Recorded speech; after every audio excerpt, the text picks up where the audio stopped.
हाँ, आज बच्चों कक्षा 6 के एनसीईआरटी चैप्टर 2 ग्लोब और अक्षांश एवं देशांतर के बारे में पढ़ेंगे।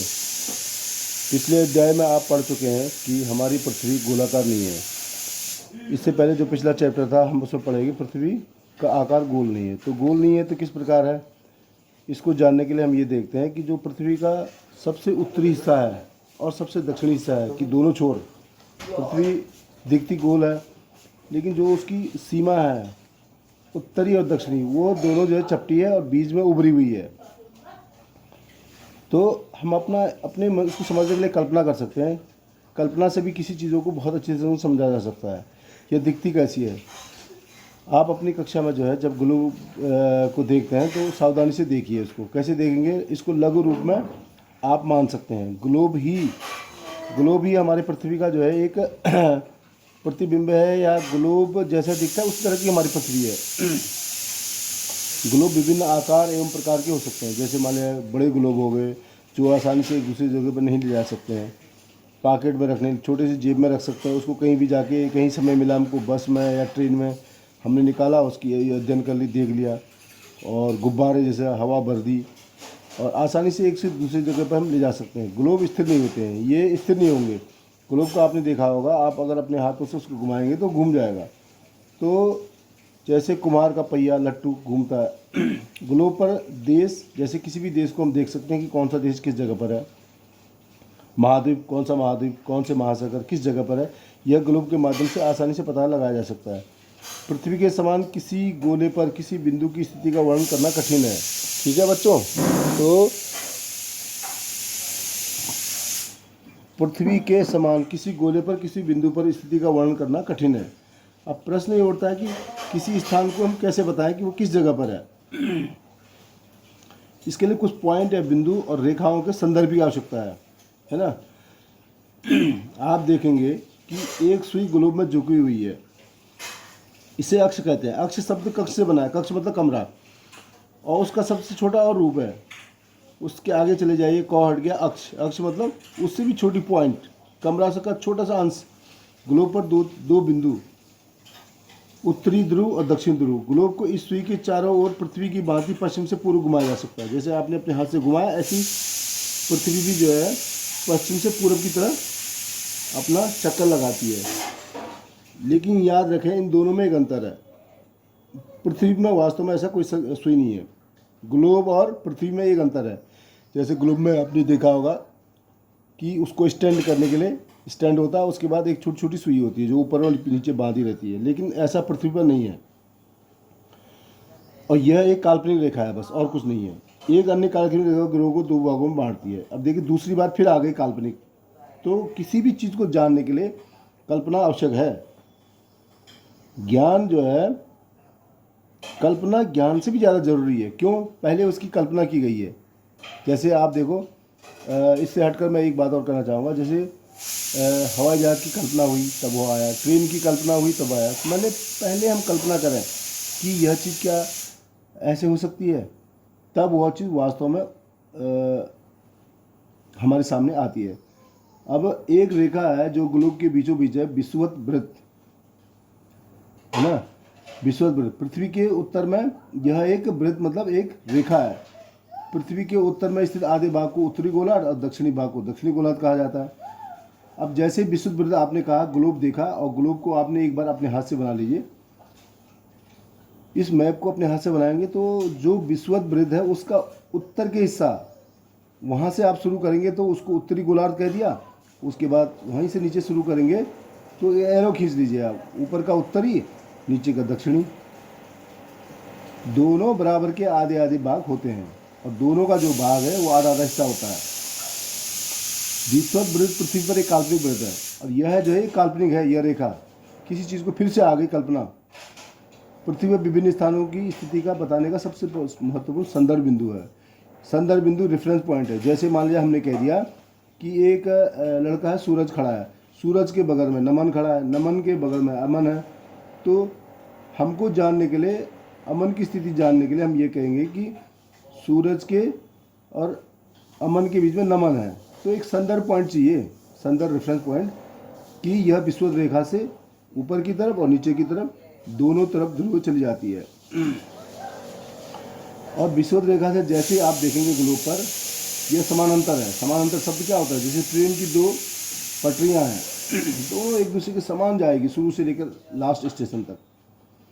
तो यहाँ भी ऐसा ही है, यहाँ भी जो है समानांतर रेखा उत्तरी की तरफ और दक्षिणी की तरफ चले जाएंगे। और जो ये रेखाएं जाएंगी विषुवत से ऊपर और नीचे, इनको अक्षांश रेखाएं समानांतर कहा जाता है। तो ये प्रश्न पूछा जा सकता है, अक्षांश रेखाएं कहाँ किसे कहते हैं और कहाँ से शुरू होता है? उत्तर की तरफ और दक्षिण की तरफ। तो विषुवत वृत्त शून्य अंश अक्षांश को दर्शाती है। विषुवत वृत्त शून्य अक्षांश दिखाती है। चूंकि विषुवत दोनों तरफ के बीच की दूरी पृथ्वी को चक्कर, इसका माप, तो इसको जो है इसकी जो माप होगी 360 अंश 1/4 यानी 90 अंश पर, 90 अंश पर उत्तरी और 90 अंश पर दक्षिणी को दिखाया गया है। इस प्रकार विषुवत वृत्त के उत्तर की सभी समांतर रेखाओं को उत्तरी अक्षांश और दक्षिण में स्थित दक्षिणी अक्षांश कहा जाएगा। जैसे आपने कहा विषुवत वृत्त, एक लाइन खींच दी, वहाँ से ऊपर का जितना भी आएगा वो सब उत्तरी अक्षांश आ जाएंगे, उसके नीचे वाले को दक्षिणी अक्षांश आ जाएगा। तो प्रत्येक अक्षांश के मान के साथ उसकी उत्तर दिशा की ओर दक्षिण भी लिखा जाएगा। उत्तर को उत्तरी दक्षांश लिखा हुआ दिखाई देगा और दक्षिण को दक्षिण। एक एग्जाम्पल भी यहाँ दिया है, महाराष्ट्र में चंद्रपुर एवं ब्राज़ील दक्षिणी अफ्रीका में है। पूरे विश्व की बात यहाँ हो रही है।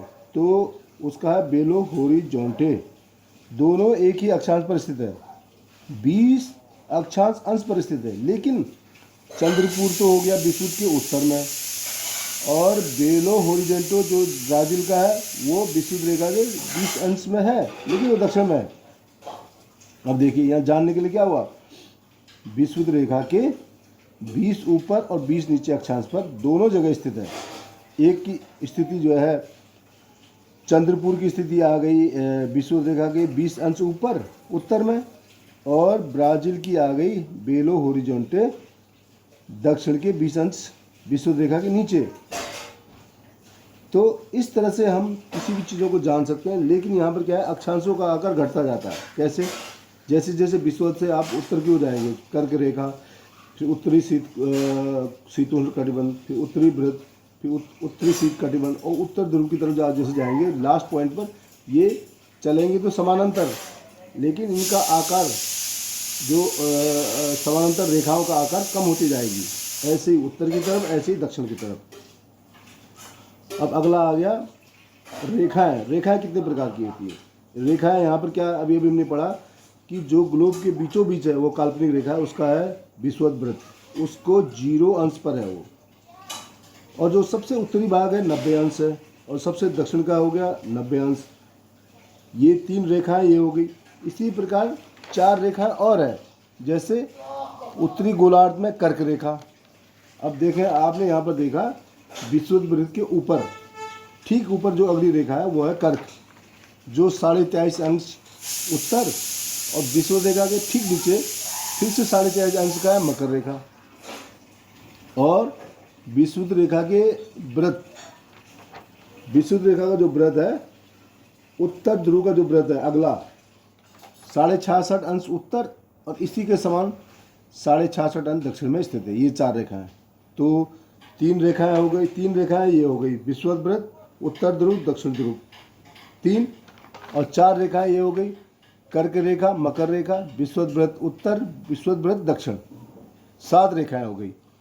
तो पृथ्वी के ताप, अब अगला जो बिंदु है पृथ्वी का ताप, यानी कि हमारे पृथ्वी पर, इस जो पृथ्वी जिस पर हम रहते हैं उसकी ताप, मतलब वो कैसे गर्म ठंडा या मध्यम मौसम जो है इसके लिए पृथ्वी के ताप कटिबंध कहा गया। ताप मतलब गर्मी, कटिबंध मतलब उसका, कटि मतलब एक छोटी सी एरिया, बंद मतलब बदा हुआ। जैसे मान लीजिए किसी को कमरे को हम बताएंगे तो 10 बाई 10 का कमरा है, इसी तरह का एक छोटा सा माना गया है मानक कि कर्क रेखा और मकर रेखा के बीच की अक्षांशों पर। अब देखिए यहाँ पर क्या है, जो कर्क रेखा है और जो मकर रेखा है, विषुवत रेखा बीच में जा रही है, तो कर्क रेखा से मान लो मकर रेखा के बीच में जो भी एरिया है उसको उष्ण कटिबंध कहा गया। उष्ण मतलब गर्मी, हीटेड एरिया, कटी मतलब कटा हुआ और बंद मतलब बता हुआ, उस सीमा को आप समझ सकते हैं। जैसे एक कमरा 10 बाई 10 का है, उसकी एक लाइन मान लीजिए आप कर्क रेखा, एक को मकर रेखा, और बीच का जो लाइन काटेगा उसको विषुवत मान लो।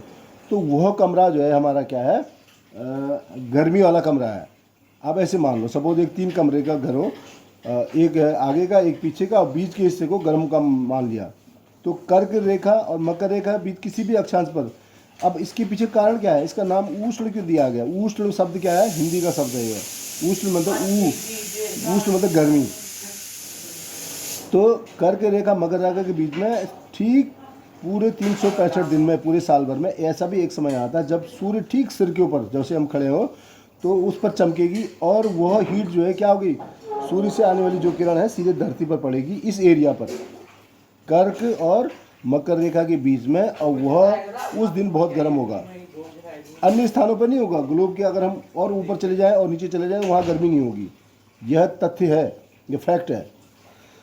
तो सूर्य की किरणें क्या होगी, बाकी जगह पर तिरछी पड़ेगी। किस जगह पर? कर्क रेखा एवं उत्तरी ध्रुव के मध्य, और मकर रेखा और दक्षिण के मध्य में क्या होगी, ये थोड़ी सी तिरछी हो जाएगी।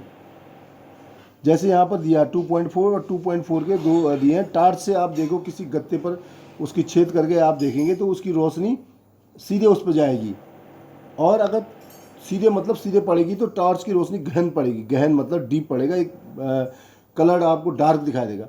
और अगर उसको तिरछा करेंगे तो उसकी रोशनी जो है थोड़ी सी बिखर जाएगी।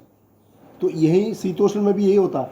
अब जो ये शीतोष्ण एरिया है, कहाँ, मकर रेखा से लेकर उत्तरी ध्रुव का 23.5 अंश उत्तर से 66.5 अंश उत्तर, और इसी का अपोजिट 23.5 अंश दक्षिण से 66.5 अंश दक्षिण तक। ये दोनों एरिया क्या है, शीतोष्ण। शीत, ये शब्द क्या है, शीत और उष्ण, ठंडा। उष्ण मतलब ठंडा वाला गर्म, कटिबंध कटा हुआ, बंद बंद बंद। आप समझ लो ये कमरा समझ लीजिए।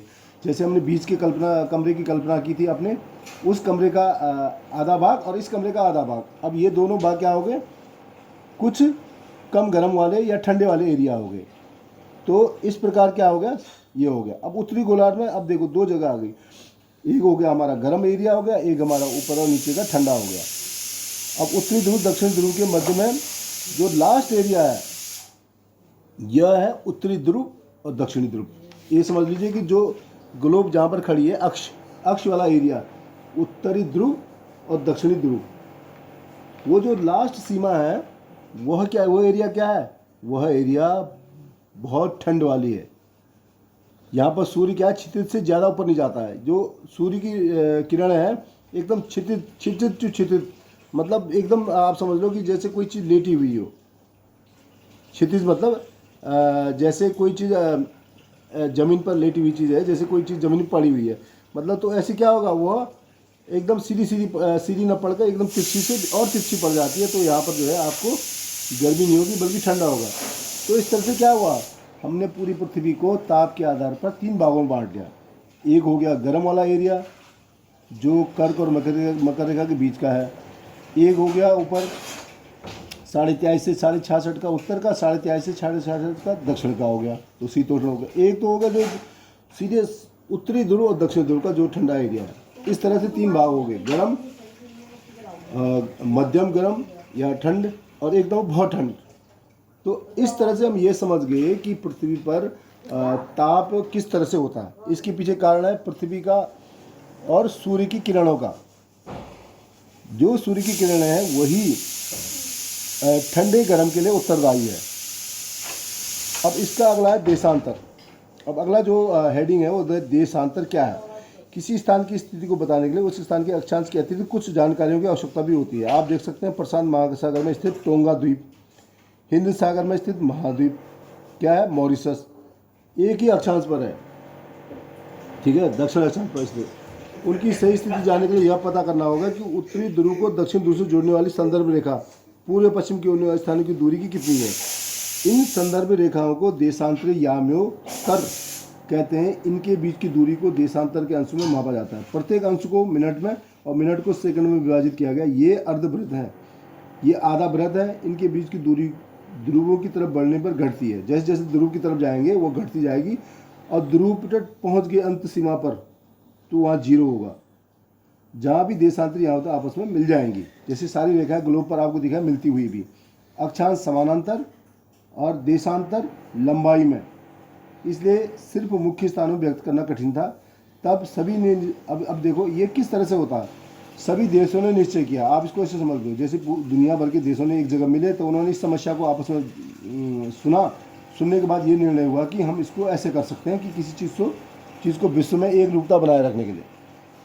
और ये है ग्रीनिच, जहाँ ब्रिटेन की क्या है, ब्रिटिश राज की वेधशाला स्थित है। जो ग्रेट ब्रिटेन में है, ब्रिटेन में जो वेधशाला है वो वहाँ पर स्थित है पूरे दुनिया में। जहाँ पर ये है यूरोप में ब्रिटेन है, ब्रिटेन के पास है। अब यामोत्तर से पूर्व और पश्चिम की ओर गिनती शुरू कीजिए। इस यामोत्तर को प्रमुख यामोत्तर कहते हैं। इसका मान क्या 0 है, देशांतर है। यहाँ से 180 पूर्व और पश्चिम।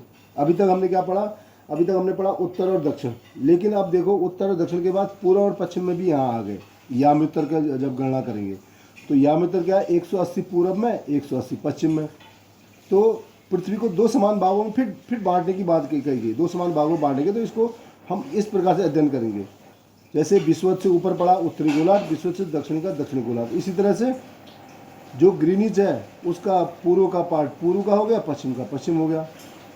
तो यह जानना रोचक होगा कि 180 अंश पूर्व 180 अंश पश्चिम में यामोत्तर एक ही रेखा पर स्थित है। देखिए अब ग्लोब पर समानांतर रेखाएं और यामोत्तर रेखा ग्रिड बनी हुई। ग्रिड मतलब इसकी चारों ओर, जैसे होता है ना, जैसे वो सुडोकू वगैरह में जब हम देखते हैं खेल खेलते हैं तो उसकी ग्रिड बनी हुई थी। ऐसे ग्रिड मतलब लाइनें, लाइन्स आपस में एक दूसरे को विभाजित कर रही है। अगर आपको किसी स्थान के अक्षांश से देशांतर की सही जानकारी हो तो ग्लोब पर आप उस स्थान का पता आसानी से लगा सकते हैं। जैसे हमने कहा आपको अक्षांश और देशांतर की जानकारी है तो आप पता, उदाहरण के लिए असम में आपने पता लगा दुबरी 26 अंश उत्तर में, अक्षांश से 90 अंश पूर्व देशांतर पर। अब उस बिंदु को देगा जहाँ पर दोनों रेखाएं एक दूसरे को, इस बिंदु पर दुबरी की सही स्थिति ज्ञात हो गई। दुबरी को जानना तो क्या है, इसका कहने का मतलब है इसको चारों तरफ से जानना, उत्तर से आने वाली, दक्षिण से आने वाली और पूर्व से आने वाली, पश्चिम से आने वाली। बीच में जहाँ पर दुबरी स्थित है वह एग्जैक्ट उसकी लोकेशन बताएगी। इसको समझने के लिए कागज पर क्षैतिज तथा ऊर्ध्वाधर रेखा खींचे। ऊर्ध्वाधर रेखा संख्या को 1 2 3 4 और दक्षिण को क्षैतिज को क ख ग अक्षरों में व्यक्त करें। इन बिंदुओं पर ऊर्ध्वाधर और क्षैतिज रेखाएं एक दूसरे को काटती हैं। जहाँ छोटे वृत्त खींचे, इन वृत्तों को अ ब स द नाम दो। मान लीजिए ऊर्ध्वाधर रेखाएं पूर्व देशांतरों एवं क्षैतिज रेखाएं उत्तरी देशांतरों को व्यक्त करती है। यहाँ पर एक विश्व का मैप भी है, इसको आप प्रैक्टिस करिए। प्रैक्टिस किसी की चीज़ को करना, पढ़ना ठीक है आपने पढ़ लिया, लेकिन उसको अपने हाथों से हम करेंगे तो बेहतर जानकारी होगी। और फिर अगर मान लिया बिना किए हुए हम आगे बढ़ गए तो ये चैप्टर छूट जाएगा। फिर इस तरह से हम किए रहेंगे, फिर उसका रिवीजन भी करेंगे तो बहुत जल्दी इसको समझ में आ जाएगा। अब आप देखेंगे कि अन्य वृत्तों की स्थिति ज्ञात करें, देशांतर और समय। अभी तक हमने क्या पढ़ा, अक्षांश पढ़ा, फिर देशांतर पढ़ा। अब देशांतर और समय, समय कैसे पता लगाते हैं कि किस जगह पर कितना समय है, किस देश में कितना समय है। समय को मापने का सबसे अच्छा साधन है पृथ्वी। देखिए यहाँ क्या बताया, अगर समय को मापना है कि कितना समय हो गया, सुबह हो गया, शाम हो गया, दिन हो गया, पृथ्वी चंद्रमा ग्रह तीनों की गति है। पृथ्वी भी गति कर रही है, चंद्रमा भी गति कर रही है, ग्रह भी गति कर रही है, मतलब हर चीज़ गतिमान है। सूर्य का उदय हो गया और सूर्य अस्त प्रतिदिन होता है। अतः स्वाभाविक है कि पूरे विश्व में समय निर्धारण सबसे अच्छा साधन समय है। तो स्थानीय समय का अनुमान सूर्य के द्वारा बनने वाली परछाई से लगाया जा सकता है। अब कह रहे हैं कि ये समय कैसे लगाए, स्थानीय समय, सूर्य की परछाई, सूर्य आई और कोई चीज़ खड़ा है, मान लो पेड़ है, इंसान है, उसकी परछाई जो दोपहर में सबसे छोटी, अगर कोई इंसान दोपहर के समय खड़ा हो तो सबसे छोटी परछाई बनेगी। तो यह परछाई हमें बताएगी कि इस समय दोपहर का समय चल रहा है। सूर्योदय हो चाहे सूर्यास्त हो, आप देखेंगे उस समय जो उसी जगह पर कोई खड़ा हो तो उसकी परछाई लंबी होगी। तो इससे यह प्रकट होगा कि सूर्योदय हो रहा है, सूर्यास्त हो रहा है, मतलब दोपहर का समय नहीं है, शाम का या सुबह का समय है। तो ग्रीनिच पर स्थित प्रमुख यामोत्तर पर सूर्य जिस समय आकाश के सबसे ऊंचे बिंदु पर होगा उस समय यामोत्तर पर स्थित सभी स्थानों पर दोपहर होगी। देखिए दोपहर का समय कैसे होगा, जब ग्रीनिच पर आकाश का सबसे उच्च बिंदु पर होगा। चूंकि पृथ्वी पश्चिम से पूर्व की ओर चक्कर लगाती है, हमने भी पढ़ा पीछे कि पश्चिम से पूर्व की ओर चक्कर लगाती है, अतः वही स्थान जो ग्रीनिच के पूर्व में उसका समय ग्रीनिच समय से आगे होगा और पश्चिम में पीछे होगा। समय के अंतर की दर की गणना निम्नलिखित विधि, यहाँ पर एक विधि है, उस विधि को आप कागज पर लिखिए। और उसकी प्रैक्टिस करनी पड़ेगी, थोड़ी सी प्रैक्टिस करें। जैसे पृथ्वी पर 24 घंटे में अपने अक्ष पर 360 अंश घूमती है पृथ्वी, और 1 घंटा में 15 अंश और 4 मिनट में 1 अंश घूमती है। इस प्रकार जैसे कैसे बांटा गया है, देखो हम किसी से डिस्कशन करें तब भी कर सकते हैं। 4 मिनट में 1 बार घूमती है, 1 घंटे में 15, 24 घंटे में 360। तो इस तरह से इसकी प्रैक्टिस हम करते रहें। इस प्रकार ग्रीनिच में दोपहर के 12 बजते हैं, तब ग्रीनिच में पूर्व में 15 अंश पूर्व में क्या होगा 60 मिनट, अर्थात ग्रीनिच के 1 घंटा आगे 1 बज रहा होगा। और ग्रीनिच से 15 अंश पश्चिम का है तो 1 घंटा पीछे होगा, तो 11 बजा होगा। 12 बजे से 1 अगर पूर्व में चले जाएंगे तो वहाँ पर 1 बज रहा होगा, पश्चिम में चले जाएंगे तो 11 बज रहा होगा। इस तरह से समय यहाँ पर ग्रीनिच जो दोपहर में 12 बजे के समय हम जानते हैं। किसी भी स्थान पर जब सूर्य आकाश में अपने उच्चतम बिंदु पर होता है दोपहर में, उस समय घड़ी में 12 बजते हैं। इस प्रकार घड़ी के द्वारा देखा गया समय उस स्थान का यह स्थानीय समय है। स्थानीय समय, अंतर्राष्ट्रीय समय नहीं, उसी स्थान का। हम मानक समय क्यों मानते हैं? ठीक है, हम बार बार कह रहे हैं कि यह स्थानीय समय है, फिर हम समय भी बता रहे हैं कि यह 1 घंटा पहले 1 घंटा बाद में होगा ग्रीनिच से।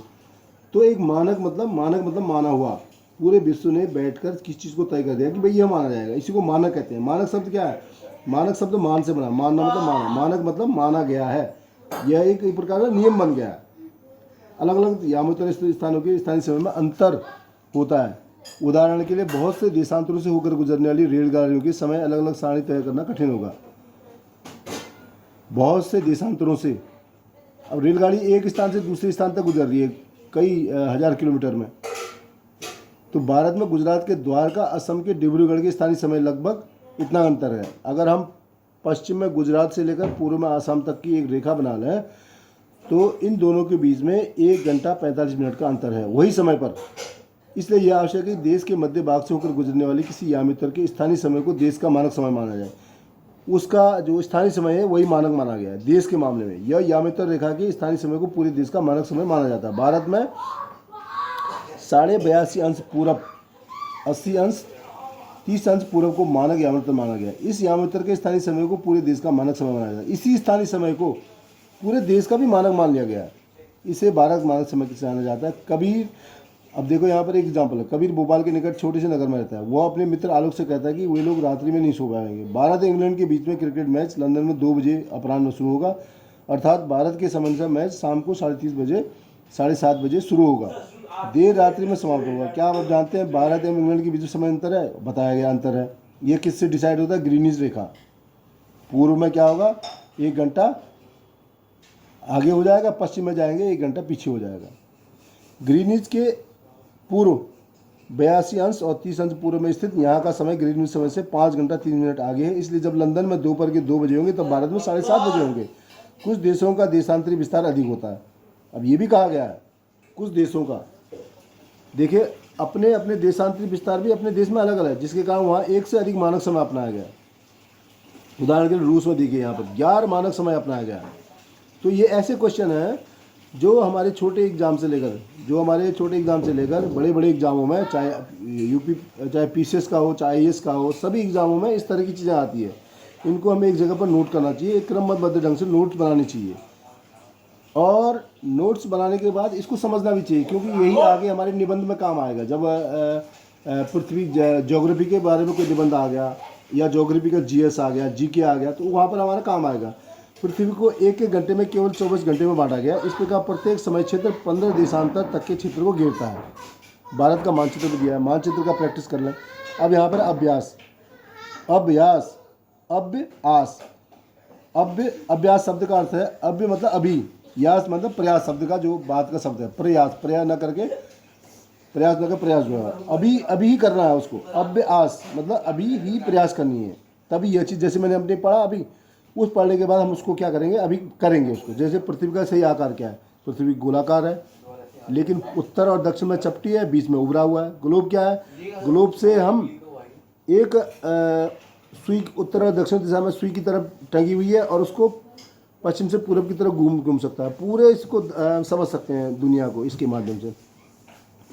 कर्क रेखा का अक्षांश क्या है? कर्क और मकर, ये दक्षिण में है विषुवत रेखा के। पृथ्वी के 3 ताप कटिबंध है। एक तो होता है गर्मी वाली सबसे उष्ण कटिबंध, एक होता है शीतोष्ण, एक होता है ठंडी वाली शीत कटिबंध। 3 कटिबंध है। अक्षांश और देशांतर रेखा क्या है? अक्षांश है जो समानांतर रेखा है, विषुवत से उत्तर की ओर चली जाती है और दक्षिण की ओर चली जाती है, जो समानांतर है। देशांतर क्या है? ग्रीनिश टाइम बताता है। ऊष्मा की सबसे अधिक क्यों प्राप्त होता है? इसका कारण क्या है? ऊष्मा सबसे अधिक मात्रा में उष्ण कटिबंध में। सूर्य का सीधे चमकना, जब परछाई सबसे छोटी होती है। भारत में शाम 7:30 बजे होते हैं, लंदन में दोपहर के बाद होते हैं। ये ग्रीनिश के कारण होता है। इसी तरह ये और भी जो है ये टिक मार्क क्वेश्चन है जिनको ऑब्जेक्टिव भी कहा गया है। इनकी प्रैक्टिस करेंगे तो ये हमें और आएगा।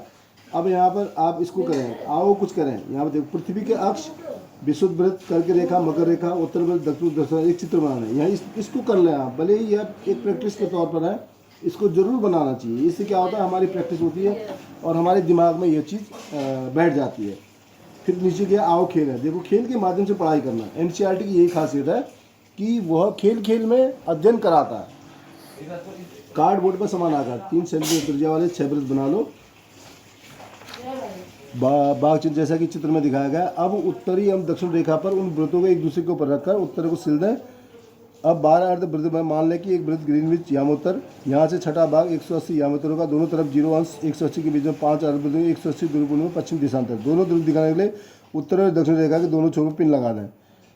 यहाँ पर बनाया भी गया है। पूर्व पश्चिम बिंदुओं को छूता हुआ एक रबर बैंड लगा दें जो कि विषुवत वृत्त को दर्शाएगा। ये देखो, रबर बैंड भी लगा रखा है। रबर बैंड ब्रिज में है और उससे उत्तर का उससे उत्तर वाला जो भाग है वह है कर्क रेखा और दक्षिण वाला रबर बैंड मकर रेखा है। इन दोनों के बीच में आप जानते हैं ये है उष्ण कटिबंध, उसके बाद शीतोष्ण कटिबंध, फिर है शीत कटिबंध। तो इस तरह से हम ग्लोब को जान के क्या करेंगे, पूरी पृथ्वी को जानेंगे और जब ये जान जाएंगे तो तब हम इसको मैप का अभ्यास करेंगे। इस तरह से पूरी दुनिया के बारे में जान पाएगा। समय का निर्धारण कैसे हुआ, ठंडा गर्म मौसम कैसे बनता है, सूर्य और हमारे बीच में क्या संबंध है। इस तरह के इस निबंध को, यह एक निबंध में भी काम आएगा, ज्योग्राफी के जीएस में भी काम आएगा, जब हम ऑप्शनल लेंगे ज्योग्राफी में सिविल सर्विस एग्जामों में वहाँ भी काम आएगा। और इसको आप जरूर प्रैक्टिस करें, सफलता अवश्य मिलती है। अगर हम धीरे धीरे प्रयास करेंगे तो अवश्य मिलेगी। धन्यवाद।